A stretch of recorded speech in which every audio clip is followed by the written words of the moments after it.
Hello, hola, hello et salut, le magazine vraiment design, très déco, absolument mode et terriblement chic, c'est version française et c'est maintenant.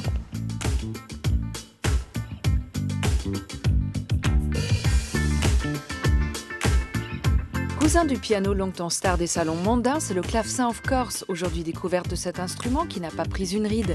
Un pied dans son jardin, un pied dans son restaurant, le chef Alain Passard met à l'honneur les légumes sous toutes leurs formes, miam. Non, Paris n'est pas synonyme de grisaille et béton, la capitale recèle plein d'adresses confidentielles où la nature est reine. Quand la porcelaine s'invite non plus à nos tables mais à notre cou, c'est que monochromatique n'est pas loin. Mais tout de suite, point de vue, un regard affûté sur les nouveautés stylées de la semaine.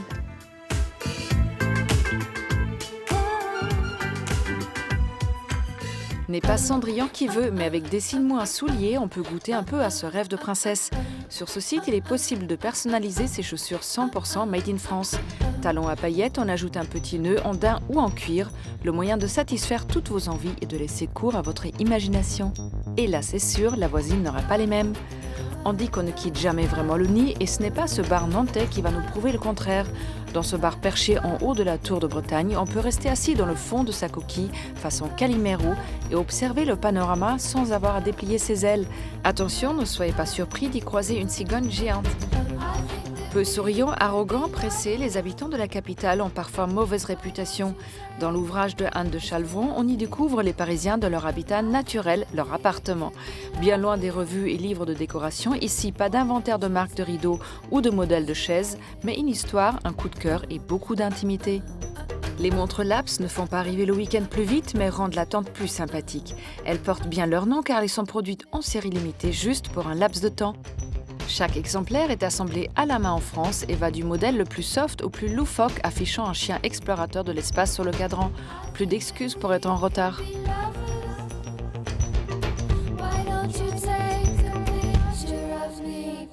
Touche blanche, touche noire, caisson ouvragé, non, ce n'est pas le piano, mais bien le centenaire clavecin. Chez von Nagel, on lui donne une nouvelle vie entre restauration et modernisation.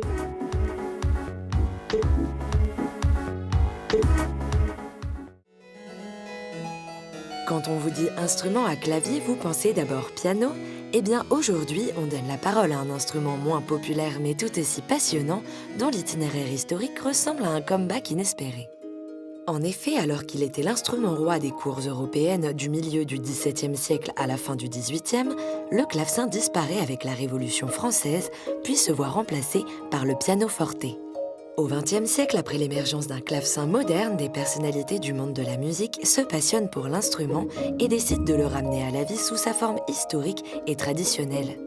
Reinhard von Nagel fait partie de ces passionnés. Au milieu du XXe siècle, viennent des gens comme nous qui disent « Attention, on va abandonner les clavecins modernes qui sont trop proches du piano, dont la sonorité ne correspond pas à l'idéal des anciens. » Et nous allons faire, nous, ce que faisaient les anciens en ce qui concerne les matériaux, les pratiques, la déontologie et le résultat sonore et tactile. Et nous avons provoqué une révolution de la musique baroque. Associé à l'américain William Dowd, il mène tout un travail de recherche et d'archives pendant une quinzaine d'années pour retrouver l'esprit des clavecins originels. Un travail conséquent qui sert encore aux nouvelles générations de facteurs de clavecin et qui a permis à l'instrument de sortir de son image poussiéreuse. C'est un instrument à clavier et à cordes pincées et non pas frappées comme le piano et le pianoforte. Auparavant, quand on parlait de clavecin, il y a 50 ans, on disait « Oh là là, c'est faux, c'est cassé, les cordes sont cassées, la table d'harmonie est cassée, c'est couvert de poussière, il y a des rats qui courent dedans, etc. etc. » C'est l'image qu'on avait du clavecin. Alors que nous avons prouvé, ça c'est grâce à Dowd, nous avons prouvé que les clavecins sont des instruments parfaitement jouables, transportables, puisque nous les avons envoyés dans le monde entier. Et oui, depuis les années 70, ce sont plus de 1000 clavecins qui sont sortis des ateliers d'Aude puis Von Nagel, en respectant la facture traditionnelle des anciens et un savoir-faire multiple et pointilleux. On domine la facture de clavecin de la forêt jusqu'à la salle de concert. On réalise un clavecin de A à Z. Donc ça commence par la conception de l'instrument, c'est-à-dire il faut qu'est-ce qu'on veut faire comme modèle, qu'est-ce qu'on veut lui donner comme caractéristique, qu'est-ce qu'on veut lui donner comme sonorité, comme toucher, faire les plans de cet instrument, les différents plans, aller choisir le bois. Il y a un travail de menuiserie, d'ébénisterie, on va travailler aussi sur l'acoustique. Donc c'est un métier qui est très complet et on n'a pas le temps de s'ennuyer. Mais ce n'est pas parce que l'atelier est fidèle aux traditions qu'il ne cherche pas à inscrire l'instrument dans la modernité. Et cela passe aussi par la décoration. Après des années d'ornementation baroque, Reinhardt fait l'expérience de la confier à des peintres, à l'image de ce clavecin peint par Marc Chagall. Voilà ce que faisaient les anciens. Ils prenaient les clavecins traditionnels, le toucher, le son et tout ça, mais la décoration était celle de leur temps. J'ai contribué à donner une certaine contemporanéité au clavecin. J'ai fait ça presque un peu par hasard. Mais c'est après l'avoir fait que je me suis rendu compte à quel point c'était important.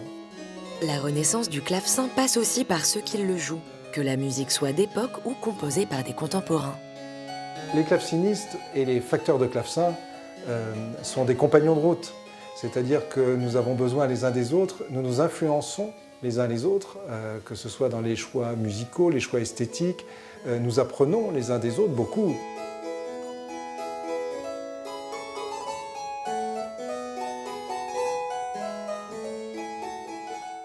Reinhard Von Nagel voyage encore énormément pour prendre soin de ses clavecins dispersés dans le monde entier. Un travail d'entretien et de restauration qui fait aussi partie de ses activités. Mais l'activité principale de l'atelier, c'est bien la fabrication, un savoir-faire que Reinhard a pris soin de transmettre. Je crois que si un facteur ancien ou un claveciniste ancien du XVIIIe siècle touchait un de nos instruments, il dirait « c'est pas mal ». Oui, sans doute, et les contemporains aussi ont l'air contents. Grâce à l'investissement de personnalités comme Reinhard Von Nagel, le clavecin n'est pas prêt de rester sur la touche et compte bien résonner encore à toutes les époques.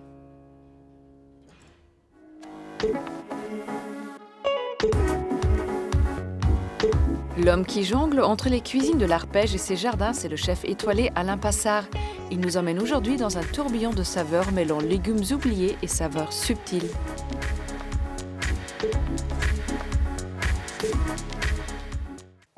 Aujourd'hui, on vous emmène dans l'univers du chef triplement étoilé Alain Passard. Un monde peuplé de légumes et de couleurs à la mélodie culinaire très particulière. Celle de son restaurant à Paris, Arpège, qu'il possède depuis plus de 30 ans, mais aussi celle de ses jardins et de ses œuvres d'art. Vous l'avez compris, Alain Passard n'est pas un chef comme les autres. Pour commencer la journée, direction la Normandie pour la visite de l'un de ses jardins. J'aime aller dans mes jardins parce que d'abord c'est toujours un rendez-vous avec mes jardiniers. Et puis bon, les jardins sont devenus un lieu de création, sont devenus un espace où j'aime aller composer mes plats. Alain Passard a 2 jardins, l'un dans la Sarthe, l'autre ici à Buis-sur-Danville. Il s'y rend très régulièrement pour voir au plus près les belles surprises que lui réserve la nature. Les poires sont sublimes, dis donc, les grosses poires là. Ouais. Là, t'as des fruits magnifiques. Hein. Ah, ils sont belles. Hein. C'est un tableau, hein. T'as vu les couleurs? Oh, les framboises. Oh, ça, c'est des belles remontantes. Hein. Qu'est-ce que c'est beau, dis donc. Oh, les beaux oignons, dis donc. Là, pour le gratin d'oignons, ça va être beau, ça. Au parmesan, avec des truffes, au mois de janvier. Ça me donne envie, en tout cas. Ouais. Chaque jardin a sa particularité et les légumes ont des comportements différents selon l'endroit. La graine mise dans le sol, même jour, même heure. Ouais. Et récoltée, même jour, même heure. Mais on a 2 navets différents, quoi.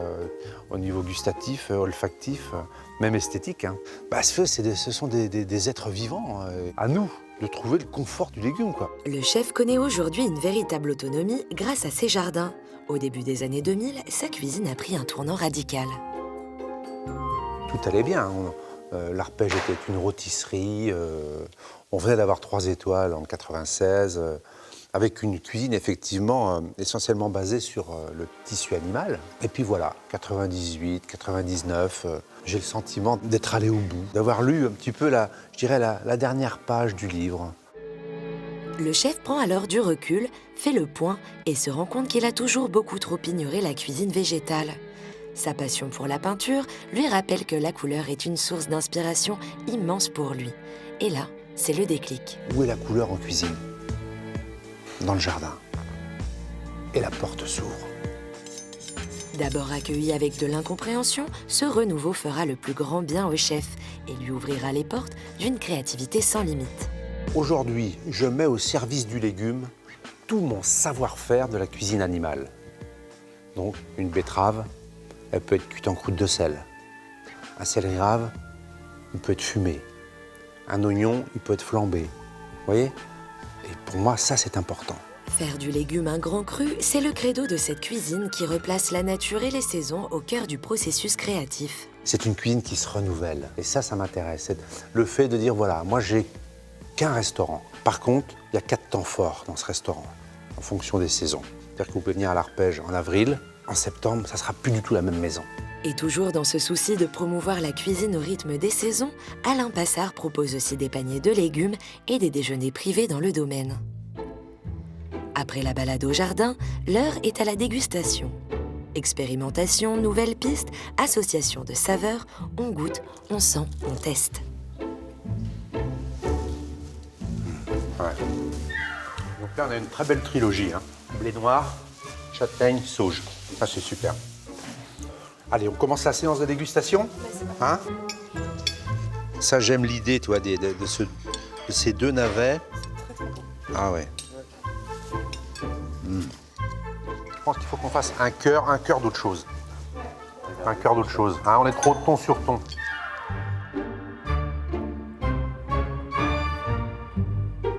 Quelques heures plus tard, le chef est de retour à l'Arpège pour le service du soir. L'occasion encore et toujours de réaliser quelques améliorations dans une cuisine où l'improvisation n'est jamais bien loin. Si on suit une partition, il n'y a pas de correction, quoi. On fait jamais d'erreur. Les musiciens jouent à l'oreille et nous, on joue au palais, quoi. Je pense que l'Arpège, c'est un lieu unique au monde, c'est une cuisine unique au monde, puisque ce n'est pas un restaurant, c'est une maison de cuisine. Il y a des exercices imposés et on a des variantes infinies. C'est ça qui fait son génie. Un génie qui s'exprime aussi dans d'autres arts. Sculpture sur bronze, collage coloré, saxophone, les passions du chef sont de vrais vases communicants.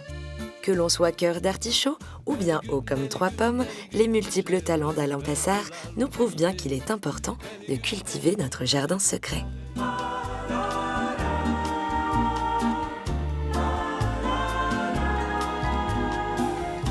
Bonjour Alain Passard. Bonjour. Merci de nous recevoir chez vous, à l'Arpège. Ça fait 30 ans que vous êtes ici.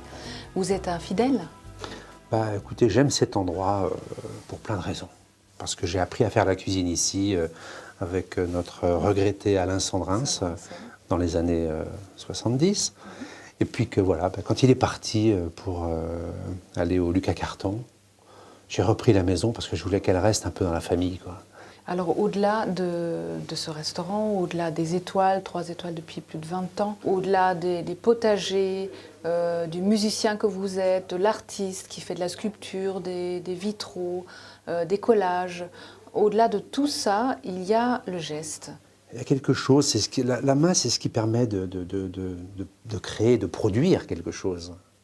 Et pour moi, c'est le sens qui me touche le plus.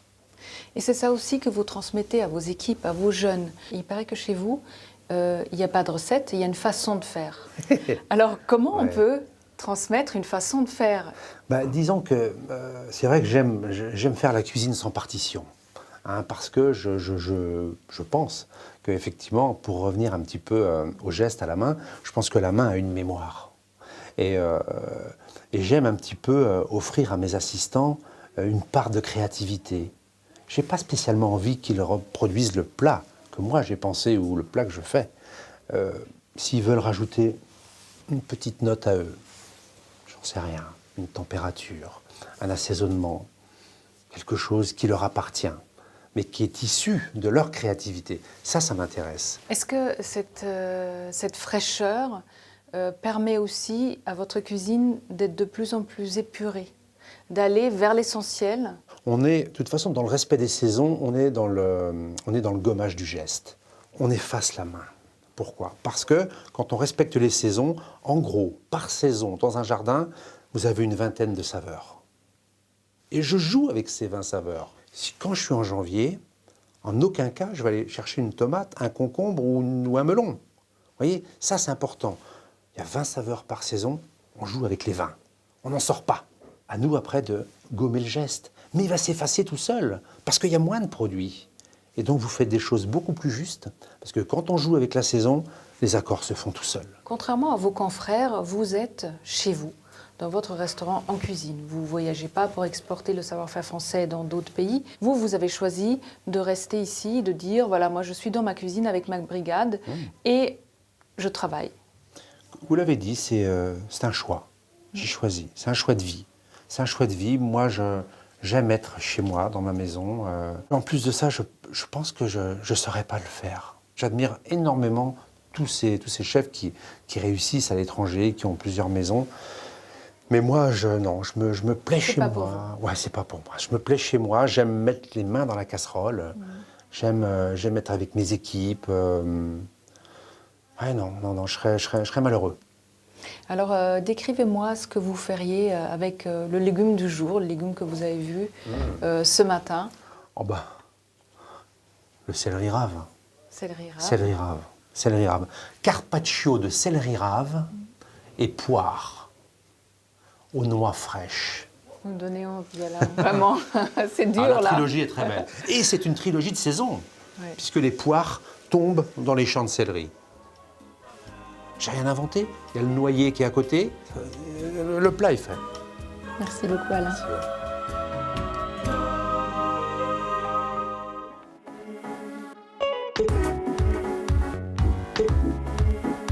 Vigne cachée dans les collines de Montmartre, concept store aux accents de jungle urbaine ou jardin partagé pour les citadins à la main verte. C'est le programme Détox de notre repérage du jour.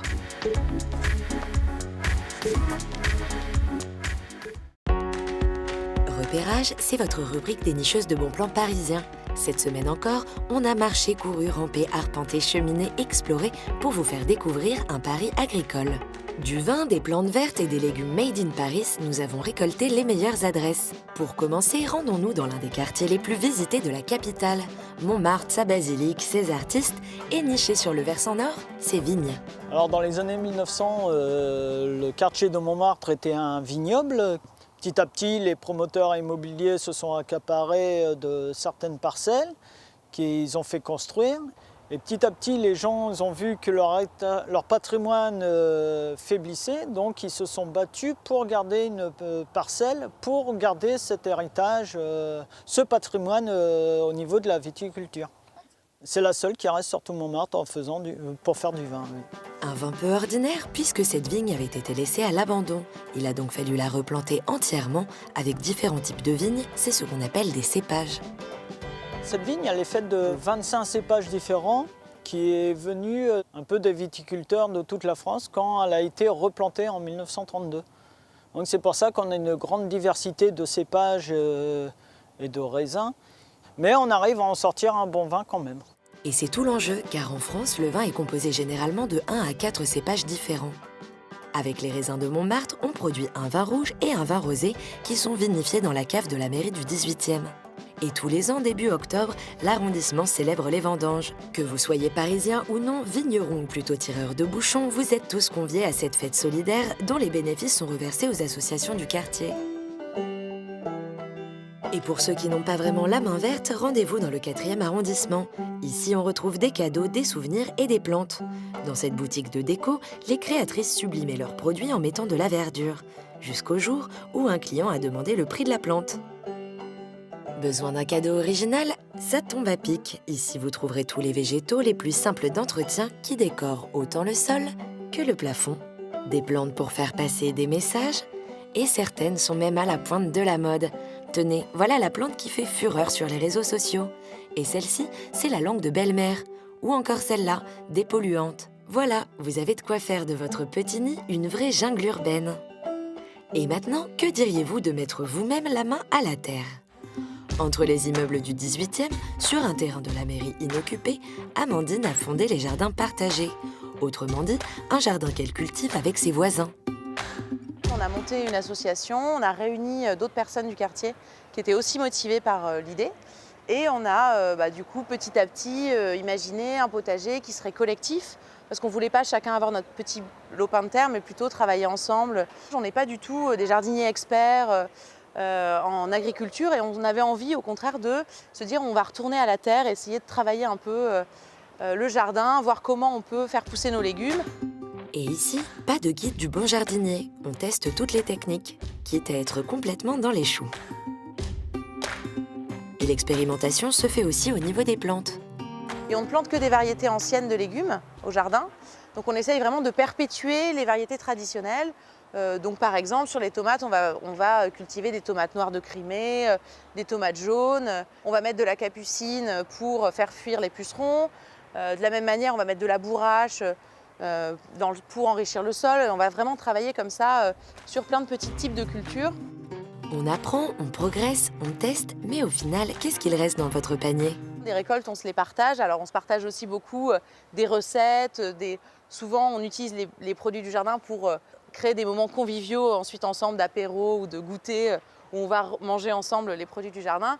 On n'est pas du tout sur une quantité importante, hein, c'est vraiment assez anecdotique. On repart avec quelques légumes chacun, mais ça nous permet quand même à chaque fois collectivement de se dire on a les fruits de notre travail. Et c'est bien connu, on récolte ce que l'on sème. En l'occurrence ici, peut-être peu de légumes, mais beaucoup de bonne humeur. Maintenant qu'on a ratissé le pari agricole, à vos paniers.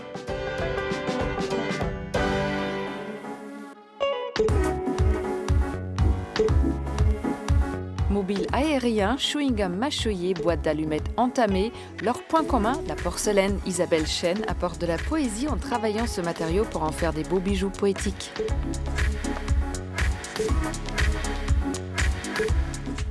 Qui dit porcelaine ne veut pas forcément dire tea time chez mamie. La preuve, il y a 2 ans, Isabelle crée Monochromatique. Et elle, la porcelaine, elle en fait des bijoux épurés et pleins d'humour. Mamie n'a qu'à bien se tenir. Le style de mes bijoux, je dirais que ce serait un mélange entre quelque chose de ludique et de simple. J'adore le minimalisme, mais je n'aime pas l'austérité. Mais par contre, j'aime bien l'humour. Je trouve qu'on doit se faire plaisir en portant des bijoux. Et j'espère que les gens qui portent mes bijoux sourient en les mettant le matin. Un chewing-gum pré-mâché ou encore un pop-corn, difficile de ne pas se faire remarquer avec ses bijoux. Mais avant de faire rire grâce à la céramique, Isabelle a suivi une formation en commerce international et a travaillé 10 ans dans le marché de l'art. Face au stress du quotidien, ces cours de céramique sont devenus indispensables. C'était avant tout un besoin, une nécessité de travailler avec mes mains. Je passais ma journée devant des ordinateurs. J'avais vraiment besoin de renouer avec quelque chose de matériel. Il n'y a rien de plus archaïque que la céramique. On met ses mains dans sa boue pour fabriquer des objets. Au fil de ces leçons, les sculptures d'Isabelle sont devenues de plus en plus petites, jusqu'à se transformer en bijoux. Pour pouvoir créer Monochromatique, la céramiste a entamé une reconversion afin de se perfectionner en céramique et apprendre les métiers de la bijouterie.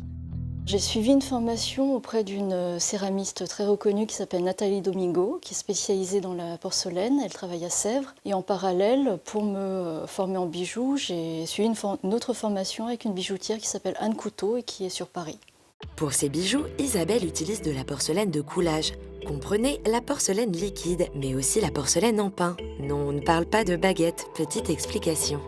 Alors la porcelaine de coulage me permet de travailler à partir de moules et de produire des séries plus facilement. Tandis que la porcelaine de modelage me permet plutôt de faire des petites sculptures, comme je les appelle. Ça dépend vraiment en fait des pièces. Certaines nécessitent d'être coulées à partir d'un moule et d'autres d'être modelées. Une fois la pièce façonnée et sèche, Isabelle doit la cuire une première fois à 980 degrés avant de l'émailler. Et ensuite, de la recuire à plus de 1240 degrés pour rendre la matière solide. travail de la terre qui lui demande beaucoup de temps. C'est elle qui nous impose un rythme et non pas l'inverse. Et c'est assez essentiel de respecter finalement le temps des matériaux et non pas de renverser les choses et d'imposer son temps à soi, qui est souvent lié à des contraintes totalement futiles, une contrainte qui est liée à l'ordinateur, Internet, les choses vont tellement vite, alors que la terre, elle va extrêmement lentement. Ensuite, Isabelle monte ses bijoux. Pour cela, elle travaille avec 2 types de métaux, le laiton et l'argent. J'ai choisi ces métaux, le laiton pour son aspect doré mais en étant plus accessible que l'or, et l'argent car il se patine et il s'oxyde et donne un résultat noir charbonneux qui se marie bien avec la blancheur de la porcelaine. Le travail de la céramique n'étant pas fait pour les gens pressés, Isabelle ne fait pas de collection. Elle crée des pièces, les remplace selon ses envies et ses trouvailles. Sa dernière inspiration, essayez de deviner. J'ai souvent faim quand je travaille à l'atelier et j'essaie de ne pas grignoter toute la journée. Et c'est vrai que là, je vais démarrer toute une gamme de broches liées à des éléments comme des fruits ou tout ce qui évoque finalement ce qui se trouve dans notre assiette. Des oranges, du fromage, des pop-corn, promis, avec ces nouveaux modèles, Isabelle se contente de vous faire sourire et non pas grossir.